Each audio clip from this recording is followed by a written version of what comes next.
اے ایمان والو مدد مانگو صبر کر کے اور نماز پڑھ کر، بے شک اللہ تعالیٰ صبر کرنے والوں کے ساتھ ہے۔ انتہائی صبر، اللہ کے راستے میں جان دینا۔ مجاہد ثابت قدم ہوتا ہے، اس لیے اللہ کے راستے میں کٹ جاتا ہے، مر جاتا ہے۔ جس دھج سے کوئی مقتل میں گیا وہ شان سلامت رہتی ہے، جس دھج سے کوئی مقتل میں گیا وہ شان سلامت رہتی ہے۔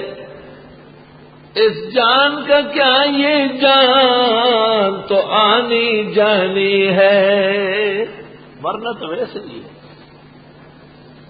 وَلَا تَقُولُوا، اور کہنا نہیں، لمن اس کو یقتل جو قتل ہوتے ہیں فی سبیل اللہ، اللہ کے راستے میں، اموات، ہم اموات، کہ وہ مر چکے ہیں۔ یہاں تو ہے کہنا نہیں، اور سورہ آل عمران میں وَلَا تَحْسَبَنَّ الَّذِينَ، گمان بھی نہ کرنا، کہنا تو چھوڑو۔ اور مت کہو ان لوگوں کو جو قتل کیے جاتے اللہ کے راستے میں کہ وہ مر چکے ہیں۔ نہیں برسوں پہ کچھ مدار حیات، موت پر زندگی تمام نہیں۔ صوفیاء کہتے ہیں موت مومن شہادت مسلم ولادت ثانیہ ہے، ولادت حقیقیہ ہے۔ ہرگز نمیرد آنکھ دلش زندہ شد بعشق، سب تست بر جرید عالم دوام ماں۔ مت کہو ان لوگوں کو جو قتل کیے جاتے اللہ کے راستے میں کہ وہ مر چکے ہیں، کہ وہ مردے ہیں۔ اور مماتیو، قرآن پر ایمان بحال کرو۔ اور مماتیو شماتیو، تم کیسے کہتے ہو کہ حیات کا عقیدہ کفر ہے؟ حیات تو اللہ کا حکم ہے کہ یہ ان کو مرا ہوا کہنا غلط ہے۔ پھر کیا ہے؟ مر تو چکے ہیں۔ بل احیاء، بلکہ وہ تو زندے ہیں، ولکن لا تشعرون، لیکن تم شعور نہیں رکھتے۔ مرنے کے بعد کی زندگی بکمال اللہ نے ان کو عطا کی۔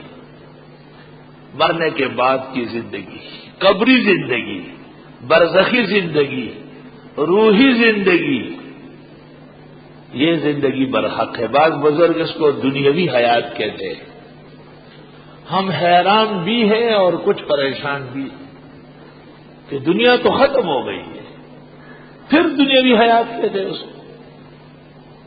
یہ بات نامناسب ہے۔ لیکن بڑے بڑے اکابر جن کے علم کو دیکھ کے ہماری پگڑی گر جائے، انہوں نے بھی لکھا ہے۔ باچا گل بخاری کی کتاب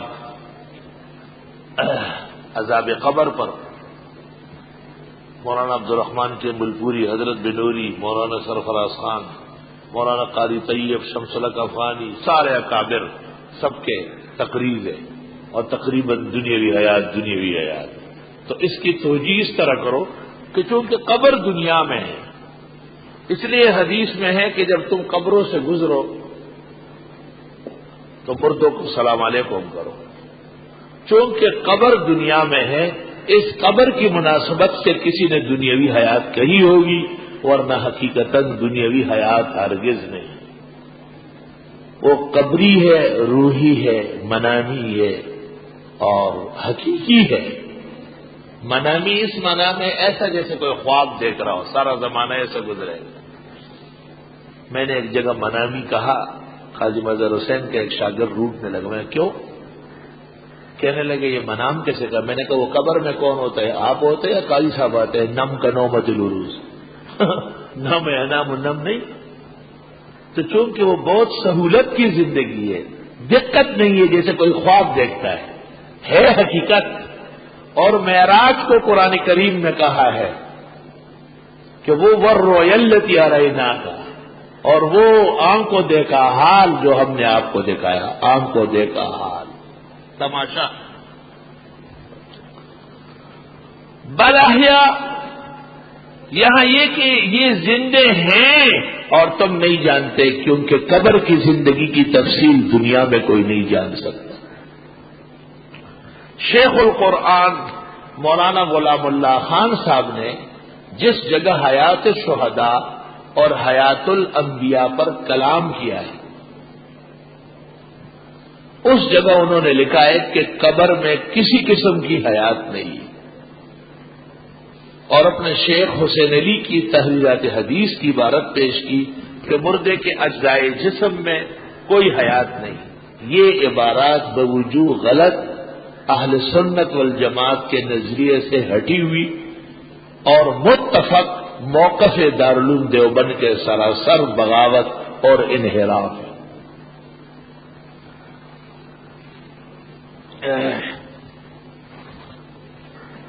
مت کہو ان لوگوں کو جو مارے جاتے ہیں خدا کے، دیکھو یہ نہیں فرمایا قتلو یا قتلا یقتلو، کیونکہ اب بھی تو مارے جا رہے ہیں۔ عراق کی زمین رنگین ہے، افغانستان کی سرزمین خون سے لت پت ہے، اب تو پاکستان کے کنارے اور مرکز بھی معصوم طالب علم اور طالبات کے خون سے رنگے ہوئے ہیں، اور اس دن سے اللہ تعالیٰ نے اس مذلل کی زندگی اجیرن کر دی۔ علماء لکھتے جس دن سے حسین اور ان کے 72 ساتھی کربلا میں شہید ہوئے، اس کے بعد موت تک یزید نے آرام کی نیند نہیں کی۔ اسی طرح جس دن سے مرکز میں معصوم طلبہ و طالبات پر شبخون مارا گیا، انہیں ڈھونڈ ڈالا گیا، اس وقت سے لے کے آج تک اللہ نے اس مذلل کو ایک دن بھی عزت نہیں۔ مشرف نہیں ہے، مذلل ہے۔ یہ کام مشرف ہوگا نہیں، یہ مذلل ہوگا۔ مت کہیو ان کو جو مارے جاتے ہیں اللہ کے راستے میں کہ وہ مردے ہیں۔ او مماتیو، اس آیت پر ایمان بحال کرو۔ مماتیان شماتیان، بل احیاء، بلکہ وہ زندے ہیں، ولکن لا تشعرون۔ اللہ فرماتے مت کہو کہ وہ مردے ہیں اور ان کا نام پڑ گیا مماتی، پتہ نہیں یہ مومن بھی رہے یا نہیں۔ مماتیوں کے لیے سخت خطرہ ہے، اور حیاتی بھی کچھ احتیاط کر لے، بہتر ہوگا کہ سب اوساطی بنے۔ ہمارے دیوبند کا مسلک وسط درجے کا ہے الحمدللہ۔ قبروں میں حیات برحق، روح اور جسم کا تعلق برحق، لیکن ہر جگہ نہ موجود ہے، نہ سن سکتے ہیں، نہ آ سکتے ہیں، نہ جان سکتے ہیں، الحمدللہ۔ وَكَذَلِكَ جَعَلْنَاكُمْ أُمَّةً وَسَطًا، اللہ نے ہمیں اعتدال والے لوگ بنایا ہے۔